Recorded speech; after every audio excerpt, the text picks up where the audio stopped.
What I'm going to talk about is going to change some of your lives, the way you look at yourself and the way you look at the world around you. The subject matter is not the kind of matter you get from ordinary sources or books. A major problem with the world's people today is they believe that human values and behavior and decisions are made within a human being. Actually, this is not the case. That's a major cause of most of the world's problems.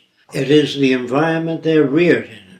If you cannot understand that, think of the language you use and the values you have and the attitudes about the good old USA.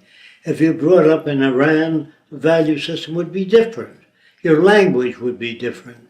Therefore, it is not within the human being to know the difference between what you would call operant behavior or useful values.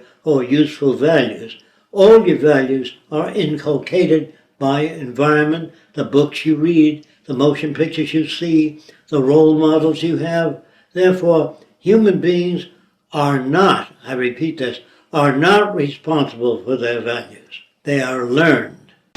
Human nature is the way people have found other people to behave over many long years. They appear to manifest greed, jealousy, envy, even animals. If you take a cat and put it on your lap in the presence of the dog may growl. And a psychologist, that's what I mean by the nature of the beast. So I said, come on down to my lab in about a week. So I picked up my cat, put it on my lap, and the dog's tail starts wagging. Because you reinforce the dog before you pick up the cat and put it. The cat is a threat to the dog's security. The dog wants you to pet it, not the cat. So you give the dog these ambivalent feelings. But you can have 15 kids in the room without jealousy, without envy. It is not human nature. It's human behavior that's shaped by culture. If, like I said, if you were brought up in China years ago, you'd walk with your hands in your sleeves and shuffle and wear a long pigtail. And so, well, that's human nature. That's not. That's the influence of environment on your behavior. So every human being is perfectly well adjusted from where they are coming from their background and experience. If you, as a baby, were raised by the Seminole Indians, you would behave, if you never saw anything else, like a Seminole Indian. And if you were brought up in any other Indian group and you had feathers in your head, in your hat, in your headgear, and you were dancing around the fire, and I walked over and said, that's ridiculous. What are you dancing around the fire with the feathers for? You don't take your hat, throw it on the ground, and say, you know, I never thought of it that way. We can't do that. We're victims of culture. We look at the world with our background. We have no other way of doing it. Psychology is kind of a rudimentary form today, an attempt to grasp at the factors that shape human behavior, the factors that are responsible for the way we look at ourselves, other people, and the way we behave, or, if you wish, misbehave. I don't believe that any human being misbehaves. They use whatever tools they know of, whatever tools they're familiar with. What makes criminal behavior? What are the factors that make a Jeffrey Dahmer? I'm sure you know who that was. Before Jeffrey, there was Albert Fish. I don't know if any of you remember Albert Fish. Albert Fish was a fine-looking gentleman. He ate 45 children. Well, you wonder, how can anyone do that kind of thing?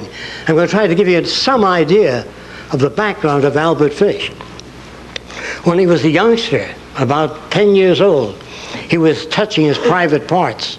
His mother was an old-time Baptist, and she says, you are going straight to hell. You will burn eternally. And that kid, Albert Fish, stuck needles into his genitals because he didn't want to burn in hell. And he took other children into empty lots and cut off their private parts because he wanted to save them. If you're brought up in a distorted environment, which we all live in today, Any judge that raps the gavel and says 30 years is an ignoramus, because he has no idea of the factors that shape human behavior. When you become aware, if you bring up a healthy boy with about 6 women, and one of the girls says, "Oh, did I see a gorgeous hat?" That boy will pick up the same mannerisms, same facial expressions, and say, "Oh, I just love that hat." Because if that's the environment, and you're brought up in Italy, you say, "Hey, what's the matter? You like or you don't like?" In other words, it depends on where you're brought up. Did you know that Lincoln was Irish? It depends on your group and the values that you exchange. And if you want a world without war, without hatred, without crime, and without stupidity, it can be arranged. Americans have been conditioned in their kind of society to get a different kind of car next year, to buy a new television set or a tape recorder. We are radical as hell.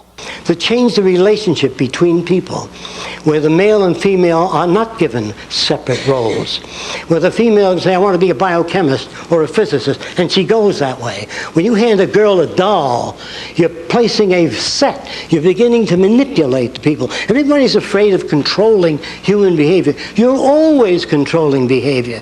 When you pick up your little girl and say, "Don't play with that little Lutheran boy across the way," and you put him down again, or "Don't talk to that little Catholic girl across the way." Well, you're always indoctrinating children. Who loves you more than anything in the world?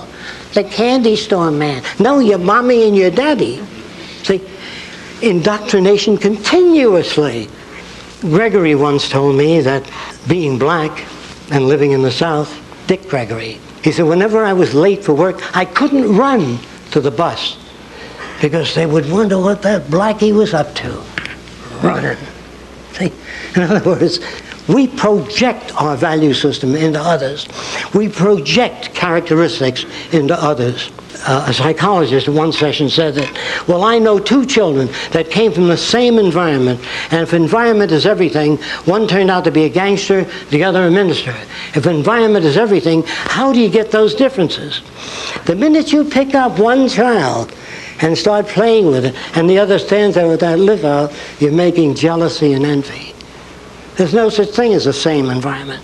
So when I pick up my little girl, I pick up my older little boy.